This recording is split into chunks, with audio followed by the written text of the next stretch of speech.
Hello hello hello good evening traders. चलिए देख लेते हैं आज बैंक निफ्टी निफ्टी का प्राइस एक्शन कैसा था, एक्सपायरी कैसी रही, कहाँ कहाँ पर मैंने ट्रेड्स वगैरह किए और दिन भर का हालचाल क्या था। तो स्टार्ट हम जो आज की वीडियो है वो निफ्टी से करने वाले हैं, ना कि बैंक निफ्टी से, क्योंकि आजकल बैंक निफ्टी ने मुझे बहुत ज़्यादा निराश कर दिया है और निफ्टी में आशा की किरण नज़र आ रही है। तो जब तक वोलेटिलिटी दोबारा बैंक निफ्टी की ठीक नहीं होती, निफ्टी पे हमारा फोकस थोड़ा ज़्यादा रहने वाला है।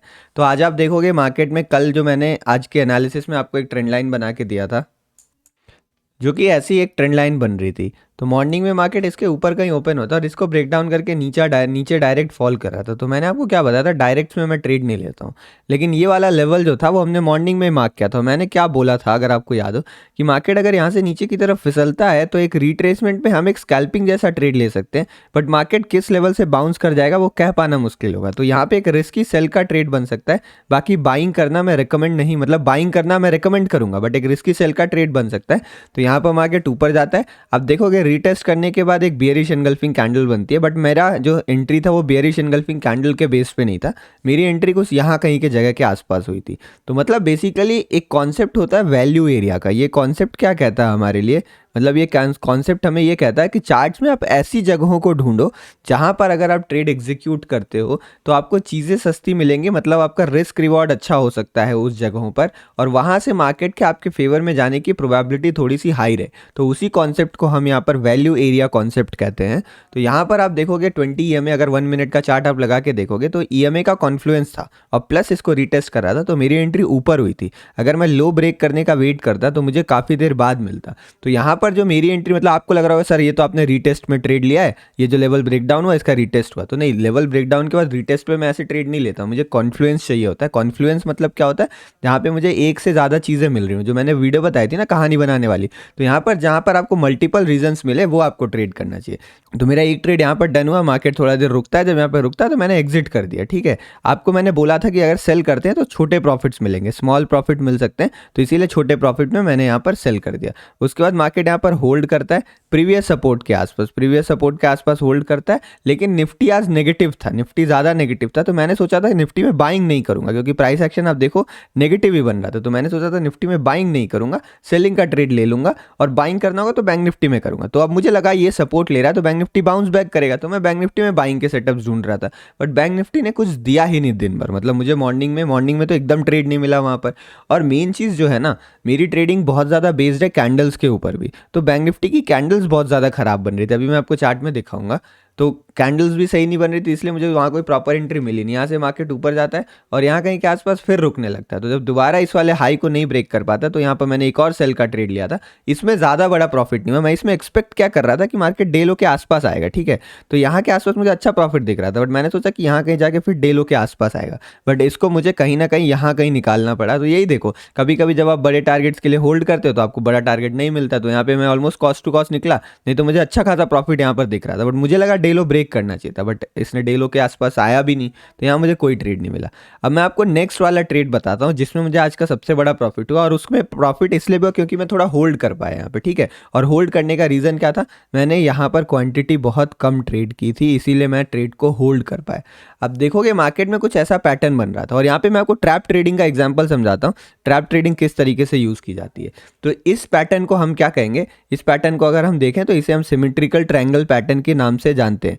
सिमेट्रिकल ट्रायंगल पैटर्न बेसिकली क्या होता है कि दोनों तरफ ब्रेकआउट या ब्रेकडाउन दे सकता है, बट यूजुअली ट्रेंड के डायरेक्शन में जो ब्रेकडाउन्स होते हैं उन्हें हम ज़्यादा अच्छा मानते हैं। तो जो लोग बोलते हैं ना कि सिमेट्रिकल ट्रायंगल पैटर्न न्यूट्रल होता है, मैं उसे न्यूट्रल नहीं मानता हूँ। सिमेट्रिकल ट्रायंगल पैटर्न को मैं एज ए कॉन्टिन्यूएशन पैटर्न ज़्यादा देखता हूँ, कि मार्केट गिरा है, सिमेट्रिकल ट्रायंगल पैटर्न बना है, तो जिस डायरेक्शन में ट्रेंड है प्रीवियस ट्रेंड उसी डायरेक्शन में कंटिन्यू हो सकता है। तो यहाँ पर आप देखोगे पहले मार्केट क्या करता है, यहाँ पर मार्केट में पहले ऊपर की तरफ आपको एक ब्रेकआउट दिखता है, ये दिख रहा है आपको ग्रीन कैंडल से ब्रेकआउट, तो अपसाइड में बाइंग करने के एकदम मूड में नहीं हूँ। उसके बाद यहाँ पर एक शूटिंग स्टार कैंडल बनती है, ये जो रेड वाली कैंडल है ये शूटिंग स्टार यहाँ पर कैंडल बनती है, और जैसे ही शूटिंग स्टार कैंडल का ये वाला लो ब्रेकडाउन करता है, मतलब इस वाली कैंडल में, तो वैसे ही मैं यहाँ पर एंट्री करता हूँ, स्टॉप लॉस में इसके ऊपर लगाता हूँ। अब आप देखोगे तो मार्केट यहाँ पे बहुत देर होल्ड किया, ठीक है, थोड़ा फेवर में जाने का। तो मान लो मैंने यहाँ पर अगर अपनी यूजुअल क्वांटिटी ट्रेड की होती ना, तो मैं स्टॉप लॉस को ट्रेलिंग करना स्टार्ट कर देता और मे बी मेरा ट्रेलिंग स्टॉप लॉस हिट हो जाता, मैं बड़ा प्रॉफिट नहीं बुक कर पाता। बट क्योंकि मैं थोड़ा प्रॉफिट में भी था और मैंने यहाँ पर क्वांटिटी बड़ी नहीं ली थी, इसलिए मैं इसको होल्ड कर पाया। तो ज़रूरी है, मतलब मैं ये आपको इसलिए बता रहा हूँ ना, क्योंकि आपको लगेगा कि सर आपने यहाँ बाई किया, यहाँ पे सेल किया, तो आप तो बहुत ज़्यादा होल्ड कर सकते हो ट्रेड। तो जनरली मैं नहीं करता हूँ ट्रेड होल्ड, मेरी जो चीज़ है मैं मोमेंटम ट्रेडिंग करता हूँ। तो यहाँ पे मोमेंटम एकदम गायब था, तो यहाँ ट्रेड लेने का कोई मतलब नहीं बनता था। बट फिर मैंने कम क्वांटिटी ली थी, इसलिए मैं होल्ड कर पाया। और फिर जब मार्केट यहाँ से निकला तो यहाँ के आसपास आप देखोगे एक बार था, दो बार था, तीसरी बार आया, मैं होल्ड करके रखा हुआ था। मतलब मुझे इससे ज़्यादा उम्मीद नहीं था, मैंने कॉस्ट टू कॉस्ट लगा दिया था। मार्केट थोड़ा देर रुकता है, फिर यहाँ से नीचे की तरफ ब्रेकडाउन आता है, और जब ये कैंडल नीचे जाके यहाँ घूमने लगी तो इस कैंडल के आसपास आके मैंने इस पोजीशन को अपने कहीं पर एग्जिट किया। आप उसके बाद देखोगे ये साइडवेज हो गया, लेकिन बैंक निफ्टी में अच्छा फॉल देखने मिला, बट मैंने कोई ट्रेड नहीं लिया यहाँ पे। तो ये मेरा आज का हाल था। अब प्राइस एक्शन समझो, यहाँ पर मैंने प्योर ट्रैप ट्रेडिंग का कॉन्सेप्ट यूज़ किया। यहाँ पर मैंने केवल रिवर्सल पर सेल किया, मतलब एक रिट्रेसमेंट आया, मैंने रिट्रेसमेंट पर एंट्री ली और यहाँ पर मेरा ट्रेड बना। सेकंड चीज़ भी मैंने वही किया, हाई ब्रेक नहीं किया, रिट्रेसमेंट में मैंने सेल साइड की एंट्री ली। तो अब आपको थोड़ा थोड़ा आइडिया लग रहा होगा कि जो मैं कहता हूँ ना, मैं क्या करता हूँ, मैं ट्रैप ट्रेडिंग करता हूँ और प्लस मैं ट्रेंड फॉलोइंग करता हूँ। तो दोनों कॉन्सेप्ट को यूज़ करके यहाँ पर कुछ एंट्रीज बनी थी। और ये जो सारे लेवल्स आप देख रहे हो ना, ये मैं लाइव में आपके साथ खुद एनालाइज करता हूँ। तो आप देख रहे हो किस तरीके से ऊपर यहाँ पे गया, यहाँ कहीं के पास नहीं आ पाया, नीचे आया, इसको रिटेस्ट किया, नीचे की तरफ गिरता है, फिर इसके बीच में घूम रहा था, जब इस लेवल का ब्रेकडाउन करता है, जो नीचे वाला हमारा टारगेट है वहाँ तक आता है। तो लेवल्स के बेसिस पर ट्रेड करोगे तो भी चीज़ें बहुत आसान हो जाती है। अब मैं बैंक निफ्टी का चार्ट दिखा देता हूँ, जिसको मेरा अभी देखने का भी मन नहीं कर रहा फिलहाल। रीजंस है उसके लिए ये कैंडल्स, ठीक है। तो ऐसे मार्केट में पता है आप क्या कर सकते हो, ऐसे मार्केट में दो चीज़ें की जा सकती है और ये दोनों चीज़ें सुटेबल है। पहली चीज़ क्या है यहाँ पर कि आप स्कैल्पिंग करना स्टार्ट कर दो। स्कैल्पिंग मतलब आपने ट्रेड लिया और आपके फेवर में अगर आपको 20-30 पॉइंट ऑप्शन में मिल रहा है, या फिर आप प्रीमियम में कह लो 10 से 12% प्रीमियम इंक्रीज हो रहा है, तो आप तुरंत एग्जिट कर दो। ये मत सोचो कि मार्केट और जा सकता है, एसएल ट्रेलिंग करता हूँ, एसएल ट्रेल करके फायदा नहीं, इमीडिएटली एग्जिट करो।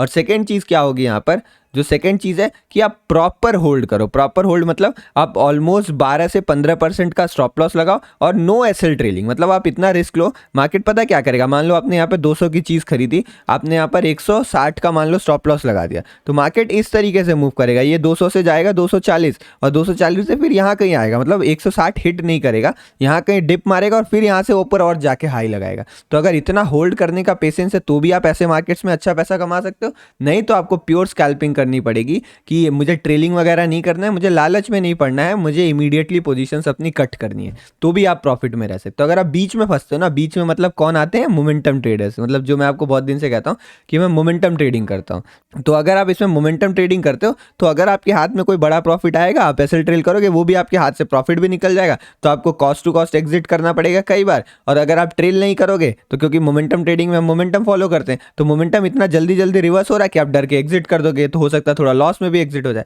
तो ये मार्केट्स मोमेंटम ट्रेडिंग के लिए नहीं है, तो मेरे लिए सुटेबल नहीं है ये मार्केट। तो मैं बेसिकली ना मैं स्कैल्पिंग करता हूँ, ना मैं ट्रेड को होल्ड करता हूँ, मैं मोमेंटम ट्रेडिंग करता हूँ, मोमेंटम को ट्रेड करता हूँ। आपको मोमेंटम ट्रेडिंग वाले मार्केट्स दिखाऊं मैं, अगर मैं थोड़ा भी पीछे चले जाता हूँ, कोई भी रैंडम XYZ डेट सिलेक्ट करता हूँ मान लो, और यहाँ पे मैं ड्राइंग्स को हाइड कर देता हूँ, एक बार वो डेट्स खुल जाने दीजिए बस। आप देखो ये सारे डेट्स ओपन हो गए, मतलब कोई भी रैंडम दिन मैंने आपके सामने खोला। अब मान लो मैं यहाँ पर एंट्री कर रहा हूँ, यहाँ पे फेक ब्रेकडाउन है, मैंने यहाँ कहीं पे कॉल अपना बाई कर लिया, तो अब देखो मुझे direct back to back candles में मोमेंटम दिख रहा है। यहाँ पे मार्केट रुका, मैंने यहाँ पर कॉल बाई कर लिया, अब देखो back to back green candles बन रही है, मेरे लिए मोमेंटम इंटैक्ट है। अगर मैं यहाँ देखूंगा ये जो कैंडल था, इस कैंडल के लो के नीचे किसी कैंडल ने क्लोज नहीं किया, तो अभी भी मेरा मोमेंटम नहीं टूटा। मैं चाहूँ तो यहाँ कॉल बाई करके यहाँ कहीं तक होल्ड करके ले जा सकता हूँ, और यहाँ पे देखो बाइंग आया तो फिर बाइंग आ रहा है। तो ऐसा मत सोचो बैंक निफ्टी में ऐसा कभी मोमेंटम आया नहीं है।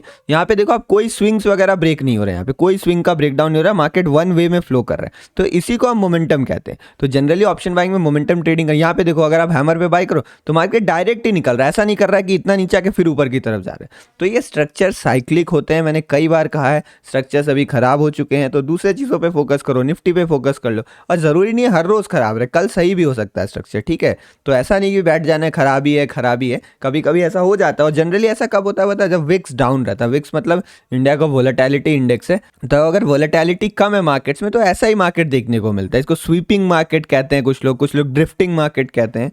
तो ये था आज बैंक निफ्टी और निफ्टी का हाल। बाकी कल के लिए क्या ट्रेड्स बनेंगे, क्या सेटअप बनेगा, उसको मैं यहाँ पर एनालाइज करूंगा शाम को। तो मतलब सॉरी, कल सुबह 8:30 बजे ज्वाइन कर लिया करे टाइम से। अगर आपने चैनल सब्सक्राइब नहीं किया तो सब्सक्राइब कर दो, नोटिफिकेशन बिल प्रेस कर दो। कई बार नोटिफिकेशन आता भी नहीं है, तो 8:30 बजे आकर एक बार चेक कर लिया करे। वैसे टेलीग्राम पे तो मैं अपडेट कर ही देता हूँ जनरली। टेलीग्राम पे अगर आपने नोटिफिकेशन ऑन कर रखा है तो आपको मिल ही जाएगा नोटिफिकेशन।